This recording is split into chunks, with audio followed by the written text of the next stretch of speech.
Butter দিয়ে দিচ্ছি, দেখুন এই হলো ঘি বাটার যাচ্ছে।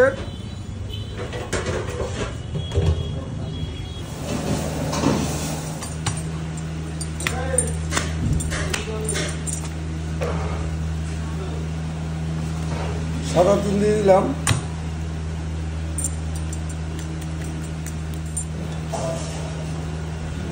আমাদের চলে আসলো হান্ডি বিরিয়ানি। দেখুন কিভাবে তৈরি হচ্ছে, পুরো বিরিয়ানিটার সঙ্গে থাকুন, দেখতে পাবেন। আমাদের ভাটি খুলে গেল, এবার হান্ডি বিরিয়ানি হাঁড়ি একটা একটা করে উঠবে উপরে। এই হলো হাঁড়িটা উঠছে, হান্ডি বিরিয়ানিটা উঠে গেল।